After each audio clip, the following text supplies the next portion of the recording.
시편 40편 1절부터 4절까지의 말씀인데요. 1절부터 4절까지 우리 한 절 교독하지 말고 우리 같이 한 목소리로 합독했으면 좋겠습니다. 1절부터 4절까지 같이 봉독하겠습니다. 시작. 내가 여호와를 기다리고 기다렸더니 귀를 기울이사 나의 부르짖음을 들으셨도다. 나를 기가 막힐 웅덩이와 수렁에서 끌어올리시고 내 발을 반석 위에 두사 내 걸음을 견고하게 하셨도다. 새 노래 곧 우리 하나님께 올릴 찬송을 내 입에 두셨으니 많은 사람이 보고 두려워하여 여호와를 의지하리로다. 여호와를 의지하고 교만한 자와 거짓에 치우치는 자를 돌아보지 아니하는 자는 복이 있도다. 아멘. 하나님의 말씀입니다. 어느덧 4월이 지나가고 이제 5월이 곧 시작하게 되는데요. 5월 가정의 달이죠. 저는 가정의 달 맞이해서 가정의 달에 읽을 수 있는 책이 무엇인가 이렇게 찾아서 한 권 지금 구입을 해서 읽고 있는 책이 있는데 조슈아 베커라고 하는 분이 쓴 작은 삶을 권하다라고 하는 그런 이 책을 읽고 있습니다. 영어로는 원 제목은 The More of Less라고 하는, 그러니까 적게 가질수록 더 풍성해진다. 적게 소유할수록 더 많은 것을 얻을 수 있고 누릴 수 있다. 이렇게도 해석할 수 있을 것 같은데, 저는 이 책이 이 시대에 우리에게 작은 울림 또 신선한 충격을 주는 이유가 있다고 생각해요. 그건 뭐냐면 많은 사람들이 보통 생각하는 것과 다른 어떤 접근을 하고 있기 때문에 그렇습니다. 보통 사람들은 어떤 생각을 가지고 있죠? 행복하려면, 복이 있는 사람의 삶을 살려면 어떻게 해야 한다고 생각합니까? 더 큰 집이 있어야 된다. 더 비싼 차를 사야 되고, 더 멋진 옷을 입어야 되고, 더 그럴듯한 그런 취미생활, 이런 것들을 가지고 누릴 수 있어야 된다. 이렇게 생각하지 않습니까? 그런데 이 책은요, 그런 우리들에게 질문을 해요. 어떤 질문을 하냐면, 정말 더 많은 것을 가진다면 행복할 수 있을까라고 하는 이 질문. 반대로 정말 덜 가지고 있으면 더 갖지 못하면 불행한 것인가? 이 질문.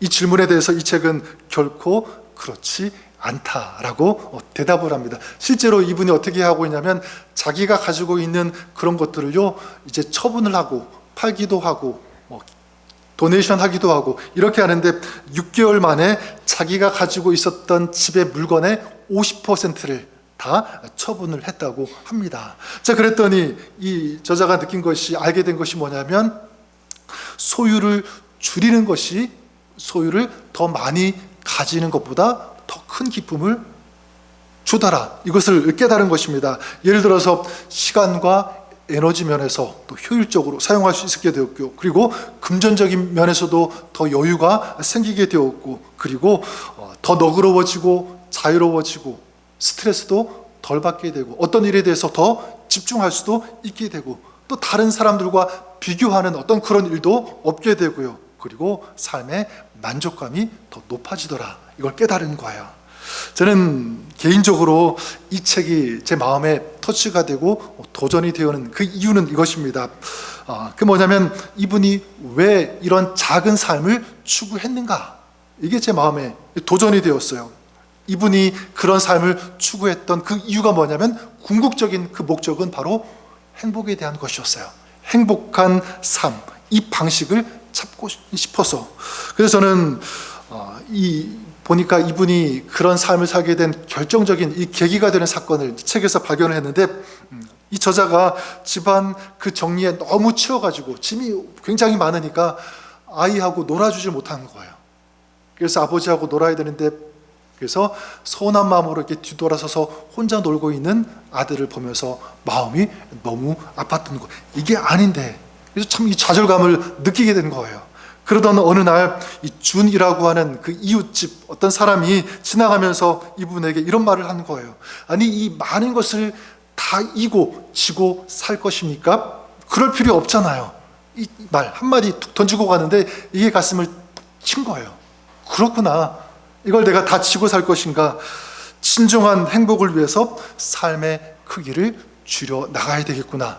결단을 하게 된 거죠. 그래서 줄여나가는데 그로 인해서 생긴 어떤 시간적인 여유라든가 삶의 여유들, 이런 것들을 가족을 위해서, 그리고 더 가치 있는 중요한 일들을 위해서 사용했다라고 하는 것입니다. 저는 그런 맥락에서 우리도 이런 질문 해볼 수 있다고 생각해요. 어떤 삶이 진정한 복 있는 삶이 될 수 있는가? 어떻게 진정 복 있는 가정이 되게 할 수 있는가? 이 질문 우리가 해본다면 여러분 어떤 것이 답이 될 수가 있을까요?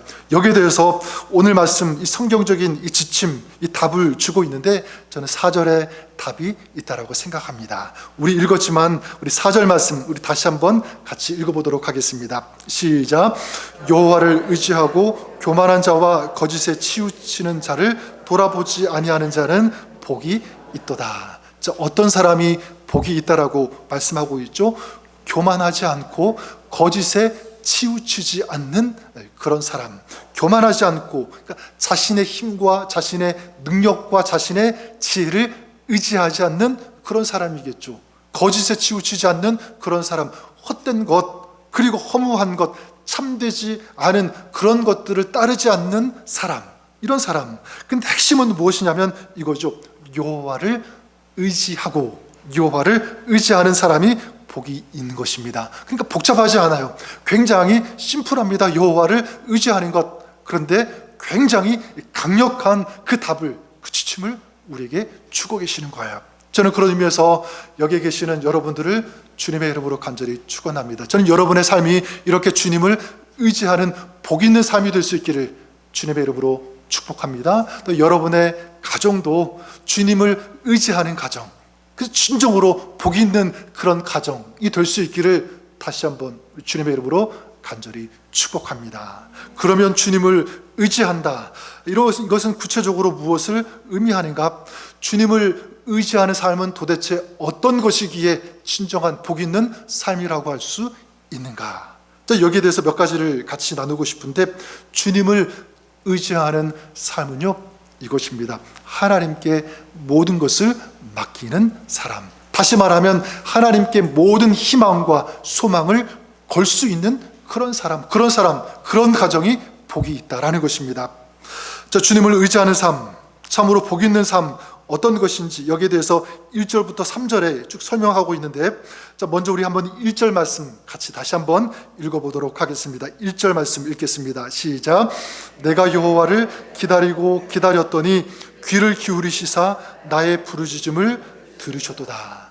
시편, 이 40편은요 다윗의 시로 잘 알려져 있는데, 지금 20편, 40편 전체 분위기를 우리가 보면 지금 다윗이 굉장히 큰 위기, 고난 가운데 있다는 것을 우리가 느낄 수가 있습니다. 특별히 2절에 보면 나를 기가 막힐 웅덩이, 이 웅덩이라는 단어를 사용하고 있고 수렁이라는 그런 단어를 표현하고 있습니다. 여기 그 웅덩이라는 단어, 수렁이라고 하는 이 단어, 다른 표현을 하면 깊은 그런 진흙탕이라고도 할 수가 있는데, 실제로 그 다윗의 인생 가운데 깊은 이 수렁과 웅덩이가 있었죠. 대표적으로 몇 가지를 꼽는다면, 거인 골리앗을 만나서 그와 싸울 때 인생의 생사가 달린 아주 중요한 위급한 그런 순간 아니겠습니까? 또한 사울 왕에게 오랫동안 쫓길 때 마찬가지죠. 언제 잡힐지 모르니까, 언제 잡혀서 죽을 수 있는지 도무지 알 수 없는 그런 시간들을 지난 거예요. 깊은 수렁이죠. 웅덩이입니다.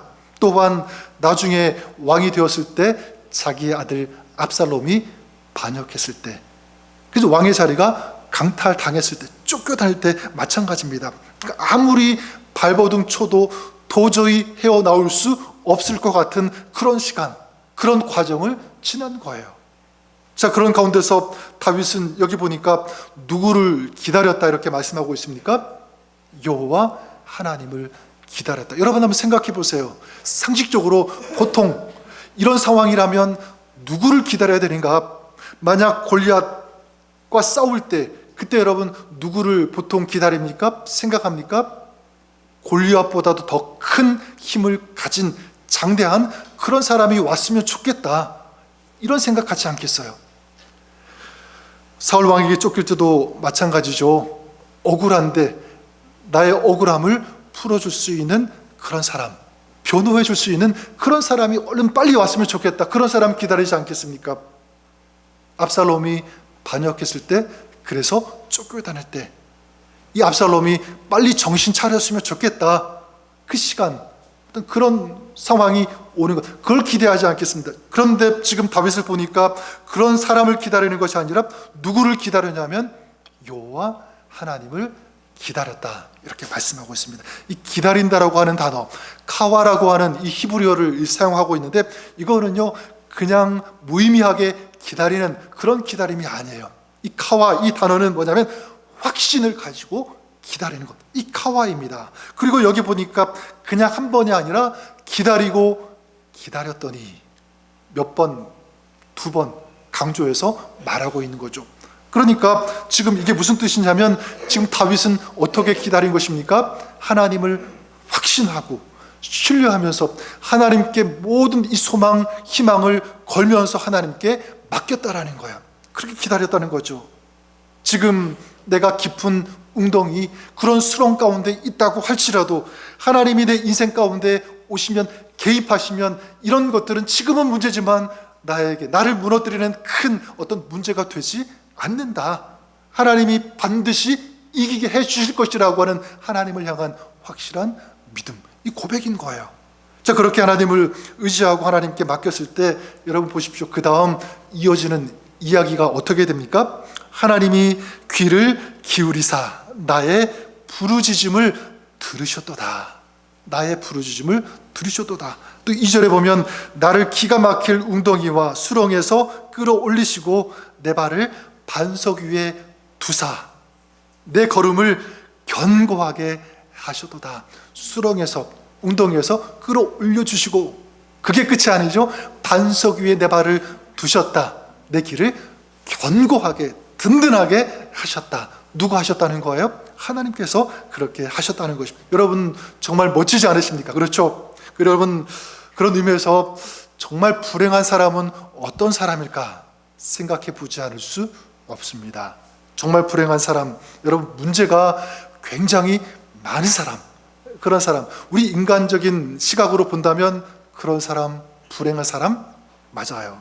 근데 여러분, 그렇다면 우리 인생은요 다 불행한 사람일 수밖에 없어요. 그렇지 않습니까? 문제가 없는 사람 있습니까? 없죠. 다 있어요. 크든지 작든지 그 크기만 다를 뿐이지 사실 모든 어떤 그런 문제를 모든 사람들이 가지고 있어요. 근데 여러분, 불행한 사람은 어떤 사람이냐면 그런 상황 속에서, 그 수렁에서, 그 웅덩이에서 건져줄 수 있는 어떤 대상이 없는 사람, 아무도 없는 사람, 이게 진정한 불행한 사람이죠. 반대로 정말 행복한 사람, 복 있는 사람은 어떤 사람인가 라고 할 때, 복 있는 사람, 아무 문제가 없는 사람일까요? 그렇지 않아요. 설사 수렁과 같은, 웅덩이와 같은 그런 상황, 그런 시간들을 지금 지나고 있어도 거기에서 나를 건져 주실 수 있는 하나님이 계시는 사람, 그 하나님을 믿고 있는 사람, 지금 그 하나님을 의지하고 있는 그 사람은요 복 있는 사람, 진정한 행복한 사람이 될 수 있음을 믿습니다. 전 여러분들이 그렇게 하나님을 의지하고 하나님께 맡기고, 그래서 진정 복 있는 삶을 살아가시는 여러분 될 수 있기를 우리 주님의 이름으로 간절히 축원합니다. 그런 의미에서 저는 여러분들에게 이런 것들을 하나님께 맡겼으면 좋겠어요. 어떤 것이냐면, 먼저는 여러분들이 하고 있는 일들을 하나님께 맡기는 것입니다. 직장, 비즈니스, 이런 일들 다 포함이 되겠죠. 잠언서 16장 3절에 보면 너의 행사를 여호와께 맡기라. 그리하면 내가 경영하는 것이 이루어지리라. 하나님께 맡기면 하나님께서 어떻게 하신다고요? 이루어주신대요. 하나님께서 맡기면. 이게 누구의 약속입니까? 저의 약속이 아니라 우리 하나님의 약속인 줄 믿습니다. 또한 여러분들이 무엇을 하나님께 맡길까라고 할 때 저는 그랬으면 좋을 것 같아요. 여러분의 염려, 걱정, 두려움, 이런 것들 하나님 앞에 맡기십시오. 베드로전서 5장 7절에 보면 너희 염려를 다 주께 맡기라. 이는 그가 너희를 돌보심이라 말씀하고 있습니다. 염려를 주님께 맡기래요. 그러면 주님께서 돌보아 주시겠다. 돌보아 주신다는 것은 참 기가 막힌 단어인 것 같아요. 이건 그냥 돌보신 거지. 세밀한 손길로 만져주시면서 붙잡아 주시고 지켜주시는 거예요. 뿐만 아니라 그 삶에 무엇이 필요한지를 아시고 채워주시며 공급해 주시는 이 모든 행위를 다 포함해서 돌보신다는 거예요. 이건 누가 하신다는 것이죠? 하나님께서 하신다라는 거예요. 사람이 누군가를 좀 돌보아 주어도 지켜주고 옆에 있어도 얼마나 큰 힘이 됩니까? 그렇지 않습니까? 그런데 하나님께서 옆에서 돌보아 주신다면 그 인생이 얼마나 큰 힘이 되고 위로가 되고 얼마나 행복하겠습니까? 또한 무엇을 하나님께 맡겨야 되냐면 전 여러분들이 여러분의 자녀를 하나님께 맡기실 수 있기를 바랍니다. 우리 손주들까지, 우리 가족들 다 포함이 돼요. 우리 전에 한번 제가 나눈 적이 있는데 모세의 어머니 누가 있죠? 요게벳이 이 모세를 갈대 상자에 담아서 보내는 그 장면 있지 않습니까? 갈대 상자에 담아서 나일강에 보내는 그 장면, 겉으로 볼 때는 아픔이 있었지만 힘든 어떤 그런 일이지만 사실 보이지 않게 누구에게 그 아들을 의탁하고 맡기는 거죠? 여호와 하나님께 맡기고 있는 거예요. 이 아이 주님께서 책임져 주십시오. 주님께서 이 아이의 인생을 아시고 이끌어 주십시오 라고 하는 이 간절한 마음으로 그 어머니가 의탁하는 거예요. 하나님께. 자, 그랬을 때 어떻게 되었습니까? 하나님께 이 아이의 미래를, 그 소망을, 앞으로의 모든 그 시간을 맡겼을 때 하나님께서 일하셨잖아요. 그를 살려주시고 그를 통해서 이스라엘 백성이 가나안 땅으로 들어가는 하나님의 백성이 되는 놀라운 이 하나님의 역사가 펼쳐지게 되잖아요. 이것이 저는 축복이라고 믿습니다. 하나님께 맡기면 하나님께서 책임져 주시는 그 인생, 여러분들이 그럴 수 있기를 바랍니다. 또한 두 번째로 복이 있는 인생, 이 복이 있는 가정, 어떤 삶의 모습이냐면 하나님의 때를 기다린다라고 하는 거예요. 하나님의 때를 기다릴 수 있는 사람. 비슷한 말일 수 있지만 그 좀 깊이 그 차이가 있는 그런 말이 있는데 어떤 말들이냐면 실망이라고 하는 단어, 그리고 절망, 또 어떤 단어가 있냐면 낭망, 이런 단어가 있습니다. 실망과 절망과 낭망 다 비슷해 보이지만 조금 이 차이가 있습니다. 이 실망이라고 하는 것은 뭐냐면 이 소망이 어떻게 되냐면 힘을 잃은 그 상태가 실망이라고 한다면, 절망은 뭐죠? 소망이 끊어진 것, 이게 절망. 근데 낭망은 뭐죠? 성경에서 가장 심각하게 보고 있는 것, 가장 문제가 되는 것, 이건 뭐냐면 실망도 아니고요, 절망도 아니고 낭망입니다. 낭망은 뭐냐면 어떤 환경 앞에서, 어떤 상황 앞에서 내가 가지고 있던 그 소망을요 다 내려놓는 거예요.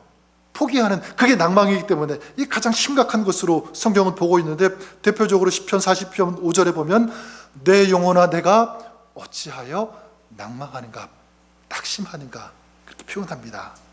그런 의미에서 여러분들 중에도, 이 자리에 있는 여러분 중에도 낙심이 되고 낭망이 되는 그런 시간들, 그런 상황을 보내고 계시는 분들이 아마 있을 수도 있을 것입니다. 겪고 있는 그런 일이 너무나 크게 느껴질 때, 도저히 내 힘으로 감당되지 않을 때, 이제 며칠 후면 2025년 벌써 5월 맞이하게 되고 또 6월, 어느덧 조금만 지나면 1년이 지날 텐데, 근데 지난 2024년 그냥 짊어지고 있던 그런 일들, 해결되지 않은, 새해가 되면 좀 시간 지나면 다 될 줄 알았는데, 괜찮아질 줄 알았는데 여전히 끌어안고 있어야 되는 어떤 그런 일들, 그런 문제들 있지 않습니까? 기도했는데 응답이 없어요. 마치 하나님께서 침묵하시는 것처럼 느낄 때, 어쩌면 나는 기도하는데 내 믿음이 부족해서 이루어지지 않는가, 이런 생각이 들 때, 자괴감이죠. 그럴 때 우리는 낙심하고 낭망할 수 있어요. 자, 이럴 때 낭망, 이 소망이 될 수 있는 방법이 있다면 도대체 그러면 무엇인가? 저는 이것이라고 믿습니다. 바로 하나님을 기다리는 것이다. 하나님을 기다리는 것. 그래서 1절을 다시 보시면 다윗이 어떻게 합니까? 내가 여호와를 기다리고 기다렸더니, 기다리고 기다리더니 무엇입니까? 포기하지 않은 거죠. 그리고 귀를 기울이시고 우리의 작은 그 신음에도 응답하시는 그 하나님을 나는 끝까지 믿겠다. 그 하나님을 신뢰하겠다. 그래서 여전히 내가 지금 소망이 조금밖에 남지 않았어도 나는 이 소망을 붙들게 결코 내려놓지 않겠다. 왜? 하나님이 계시니까. 그 믿음인 거예요. 그래서 시편 42편 5절에 말씀하고 있지 않습니까? 내 영혼아 내가 어찌하여 낭망하여 어찌하여 불안하는고. 그 다음에 뭐라고 하냐면 너는 하나님을 바라라. 하나님을 바라라. 어떤 결단이죠? 나는 이런 상황 속에서도 하나님을 신뢰하겠다, 믿겠다, 기다리겠다, 이 의미인 거예요. 성경에 보면 이렇게 오랜 시간 기다리면서 결국 하나님께서 이루신 일들을 경험한 많은 사람들, 믿음의 선배들이 있어요. 대표적으로 아브라함이 그랬죠. 아브라함 아들 이삭을 낳는데 몇 년 동안 기다렸습니까? 25년. 굉장히 오랜 시간 기다렸던 거예요. 하지만 하나님께서 마침내 그에게 아들 이삭을 허락해 주신 것입니다. 요셉도 마찬가지죠. 형들에게 팔리고 보디발의 집에서 종으로 일하고 또 나중에는 감옥까지 가는 그런 시간들, 그런 시련들을 겪었지만 나중에 하나님께서 어떻게 하십니까? 그런 시간들을 통과했더니 결국 마침내 그가 애굽의 총리가 되게 해주신 거예요. 하나님께서 이루신 거죠. 모세도 마찬가지 이스라엘 백성들을 이제 데리고 출애굽해서 가나안 땅에 들어가기까지, 그렇게 쓰임받는 인생이 되기까지 몇 년이 걸렸습니까? 40년이라고 하는 긴 시간. 이들은 그 시간을 기다린 거예요. 기다렸을 때 이제 하나님께서 이루시는, 성취하시는 하나님의 역사, 하나님의 일을 경험한 것입니다. 그런 의미에서 여러분, 기다리는 시간은요 결코 헛된 시간이 아님을 여러분 믿으시기를 바랍니다. 특별히 주님을 믿고 신뢰하면서 기도하면서 기다리는 그 시간들은 결코 헛되지 않는다. 시편 27편 14절에 보면 너는 여호와를 기다릴지어다. 강하고 담대하며 여호와를 기다릴지어다. 기다림에 대해서 말씀하고 있고, 그 이유가 뭐냐면 하박국 2장 3절에 말씀합니다. 비록 더딜지라도 기다리라. 지체되지 않고 반드시 응하리라. 기다리면 어떻게 된다고요? 응한대요. 누가 응해 주시고 응답하신다는 것이죠? 하나님께서 응답해 주시니까. 갈라디아서 6장 9절에도 보면 우리가 선을 행하되 낙심하지 말지니 포기하지 아니하면 때가 이름에 어떻게 되면 거두리라 말씀합니다. 포기하지 않고 기다리면, 인내한다면, 기도할 수 있다면 때가 되면, 하나님의 때죠. 그때 하나님께서 이루신다, 거두게 하신다, 하나님의 약속인 줄 믿습니다. 저는 어제 토요일 오후에 저 혼자 방에서 설교 준비 마무리하고 있었는데 갑자기 밖에 나가 있던 아내로부터 카톡이 하나가 왔어요. 생각지도 못했는데 오래전에 저희 부부에게 하나님께서 생각으로, 마음으로 주신 어떤 그 메시지였습니다. 그 음성의 메시지였는데 그게 뭐였냐면 이것이었습니다. 너는 나를 위해 일하라. 나는 너를 위해 일하리라고 하는 이 음성. 우리 가정을 향한, 너희는 나를 위해 일하라. 나는 너희를 위하여 일할 것이다 라고 하는 이 음성. 저는 이게 우리에게도 동일하게 적용이 된다고 생각합니다. 지금 우리가 살아가면서 풀리지 않는 그런 일들 있을 거예요. 여러분, 그래서 힘들고 지치고 낭망, 낙심이 되는 그런 상황 가운데 있다고 할지라도 그런 상황에서 우리가 해야 하는 일이 있다면 무엇인가 다른 것 아니죠?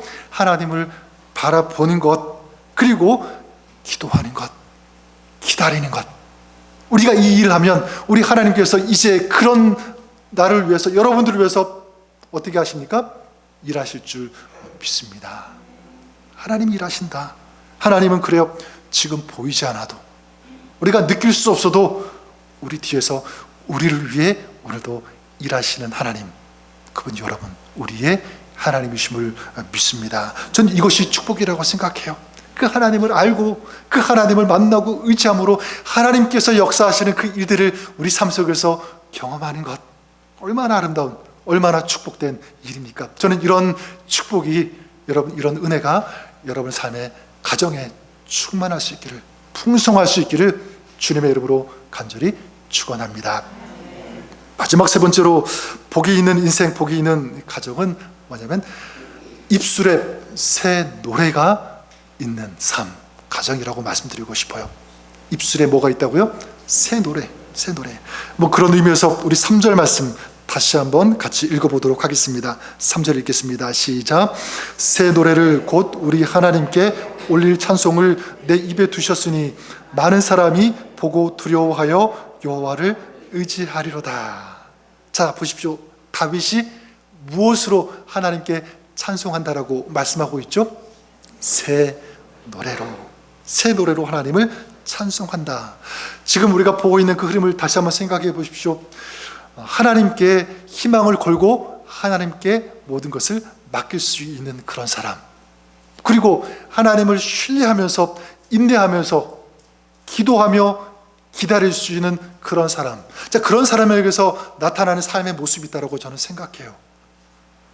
그런 삶에서 나타나는 삶의 어떤 반응, 현상. 자, 그것이 뭐냐면 저는 새 노래라고 말씀드리고 싶습니다. 새 노래. 자, 그렇다면 질문할 수 있겠죠. 그럼 새 노래를 부른다는 것은 무엇인가? 새 노래. 요즘 신곡이 뭐가 나왔지 찾아보고 그 노래를 배우는 것, 새 노래, 신곡, 그렇게 생각할 수도 있지만 아니에요.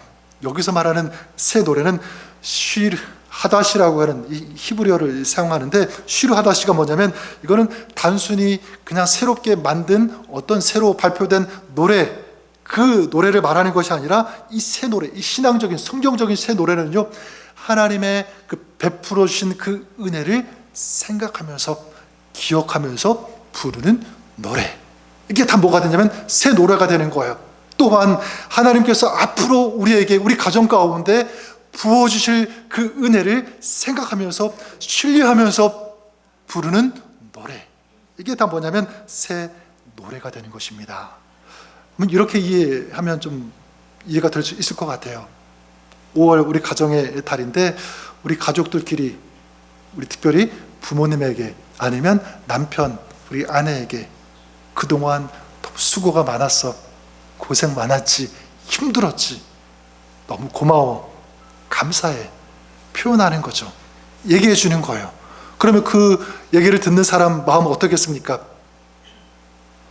이제 그거 알아? 그런 사람 너무 고마울 것 같아요. 그죠? 힘이 나고, 그래 내가 더 열심히 해야 되고, 막 그런 마음이 일어날 거예요. 얼마나 고마워요. 여러분, 그 몇 마디 안 되는 짧은 그 고백이지만 한마디지만 그걸 들었을 때 기분이 좋은 것, 이게 뭐로든 저는 새 노래라고 생각합니다. 이걸 하나님에게 적용한다면 똑같습니다. 하나님께 그것을 고백하는 것, 표현하는 것입니다. 지금까지 내가 살아올 수 있었던 것, 우리 가정이 여기까지 올 수 있었던 것 모두 하나님의 은혜입니다. 하나님께서 도와주셨기 때문에 여기까지 우리가 올 수 있었습니다. 감사하는 거죠. 찬양하는 것, 예배하는 거예요. 이게 새 노래가 되는 거죠. 또한 지금까지는 하나님 내 인생 내 것이라고 생각하고 내 마음대로, 내 주관대로, 내 계획대로 그렇게 살려고 했는데 아님을 알았습니다. 이제 정말 하나님을 의지하고 주님 신뢰하고 하나님께 맡기며 살겠습니다라고 고백한다면, 결단한다면 이게 하나님께 들리는 아름다운 새 노래가 될 줄 믿습니다. 자녀들, 우리 가정도 마찬가지예요. 내가 지금까지 내 가정 자녀들을 책임져야 된다라고 생각해서, 물론 맞아요. 수고해야죠. 책임져야죠. 하지만 하나님께 맡기는 것입니다. 하나님께서, 내가 하지 못하는 것 있지만 하나님께서 저들의 형편을 아시고 저들의 미래와 시간들을 이끌어 가실 거야. 나는 하나님께 우리 자녀의 그 미래를 맡길 거야. 하나님께서 책임져 주실 거야. 이런 마음, 이 고백을 가지고 맡길 때 저는 그 노래가 새 노래가 될 수 있다고 믿습니다.